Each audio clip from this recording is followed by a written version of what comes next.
die, Maggie in front and Kay behind. Just going to show you the fold over film strip. So it's 2 dies that you get. One cuts the film strip and one cuts the little photo mat that goes inside. So when you cut this out, you will get 6 of these, which are this size. Okay.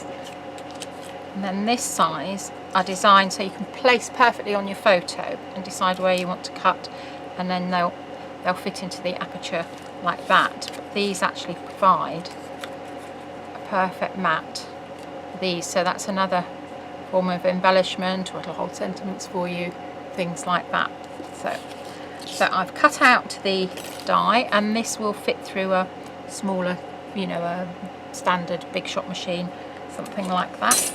And when you've cut it, it comes like that. And the reason we've done this is because most of the other, well, all the film strip dies that I've ever seen only ever cut one single piece. So when you turn it over, it has the back edge of the die. It doesn't have a nice beveled edge for all the apertures and things.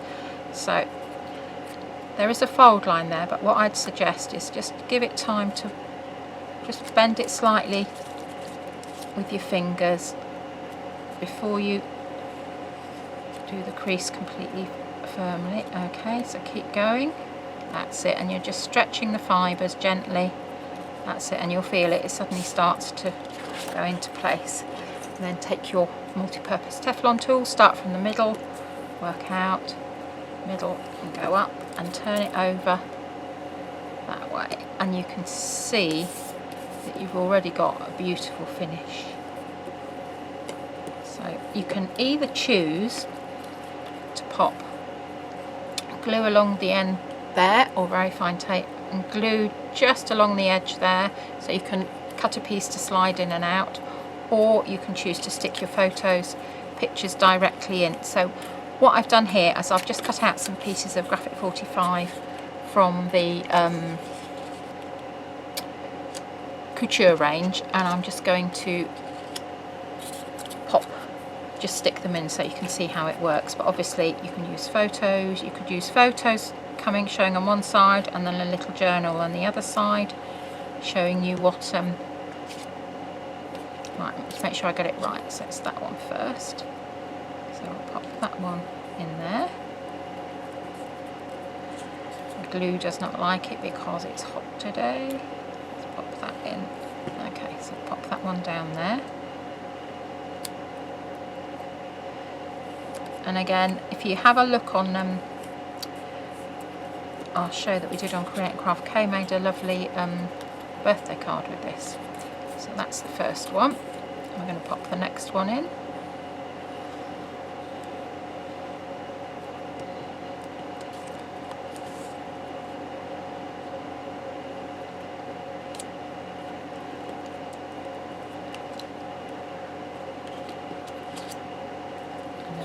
This one in down here.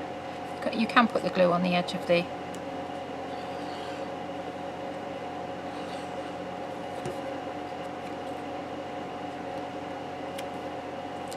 and because I'm leaving this as a permanent thing, I'm actually going to stick this down, so I'll just pop that in there, make sure I'm happy with it. It's a bit wonky, let's line it up straighter. That's better. And then I'm going to pop some glue along here.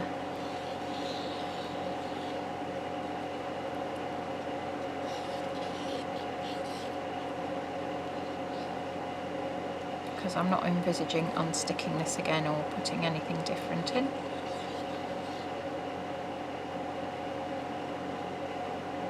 And I'm just going to do those alternate ones, I think. No, I won't, I'll do them all. I'll do Kay's woodpecker technique.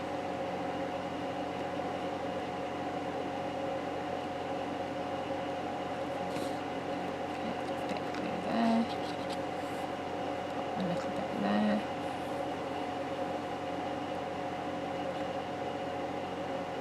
Dotting it again.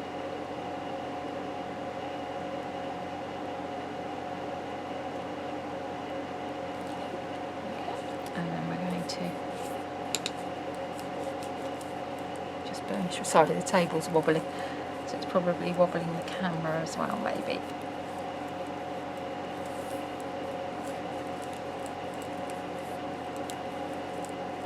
And that way you also get to see both sides of this beautiful paper. This is only one piece of paper cut, but again you could put 2 different separate photos in each side. And here. And I love that effect, so you've got like it's like you're looking through a window as well, isn't it? You can see there. So that's that there, and then flip it over, and then you've got a different image on here. So very simple, easy to use. Don't forget though, you can cut it down, you can cut directly into a page, and then you could create like lots of film strip images all together, and then you can mat them on the back. You can stick them together, so you've got concertina ones. Lots and lots you can do with these. Don't forget to show us. Bye!